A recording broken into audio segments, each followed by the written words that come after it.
Hi, hope everyone's doing great. My name is Megan. I've been a project manager for about 7 years.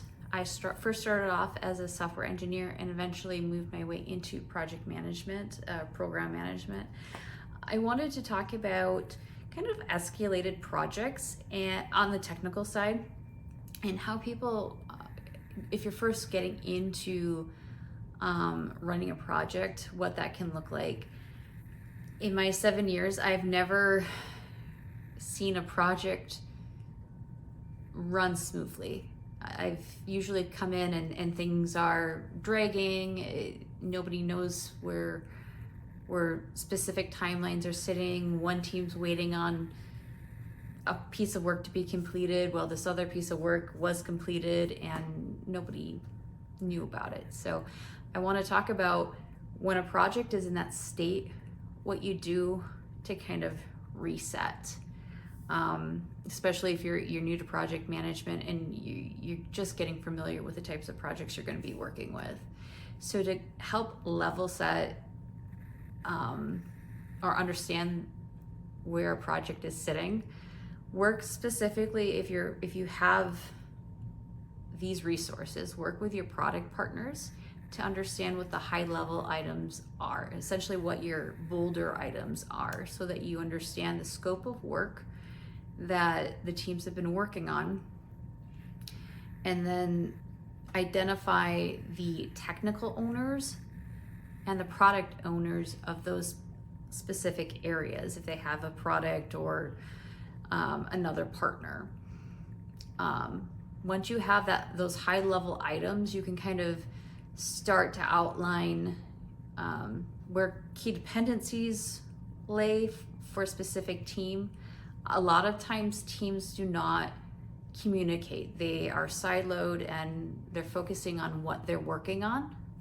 And the expectation is that the team that's working on this other work that I'm dependent on will let me know when it's completed. And 9 out of 10 times, it's been completed. It's been in production. But the team's never communicated that it was ready to go, and this team that was waiting on this information can start picking up that work.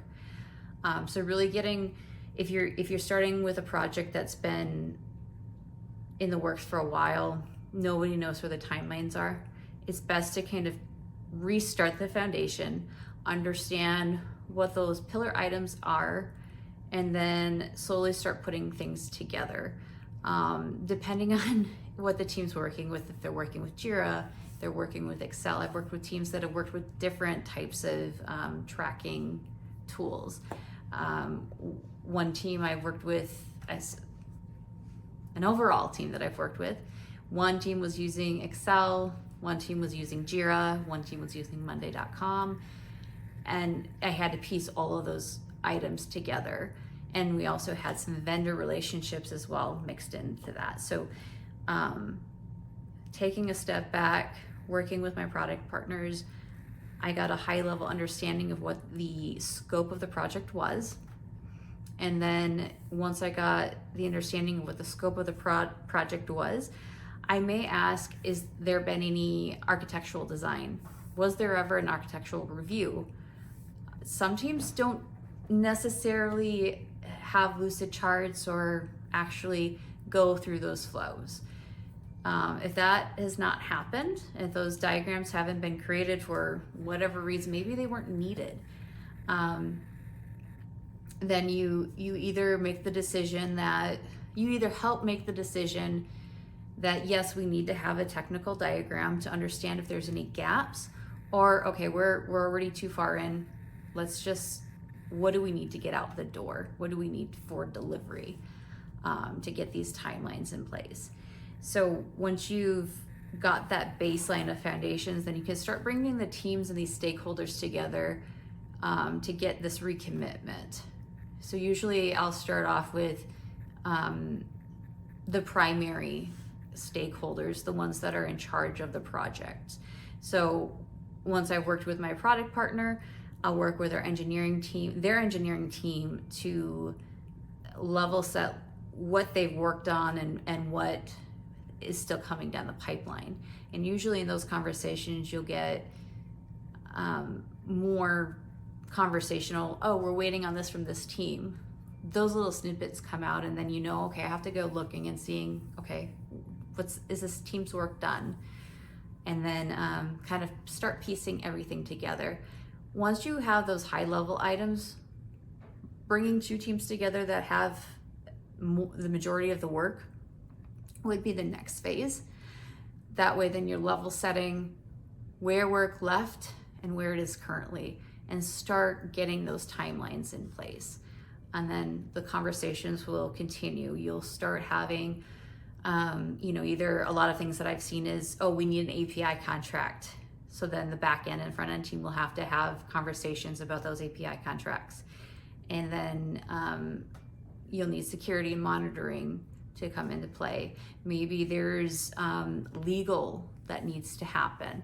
So all of these things, all of these conversations just kind of start developing and start building out that project map or that project plan. You can start with those bolder items, and you will have some things that don't fit into a specific line item, but it gives you can at least say, okay, this is another item that I need to track, and you can put it in one place.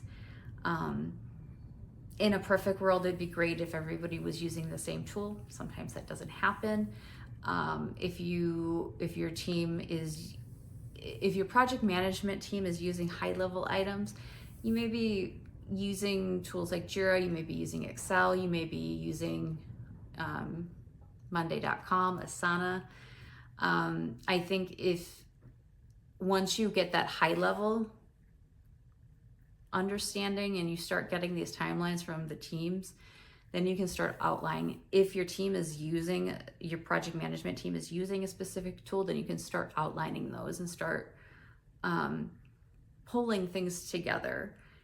And I think before you even start putting those items in a tool system like that, really just put it in Confluence or some type of document before you start translating it into those tools, just because there'll be things that kind of pop out that you don't anticipate. And you can keep it very simple. I think the important aspect is that you need to have the task, the owner, timeline. So essentially when you're talking about timeline, you're going to have start and end. And if it's a development, there's going to be 3 things that you need to check.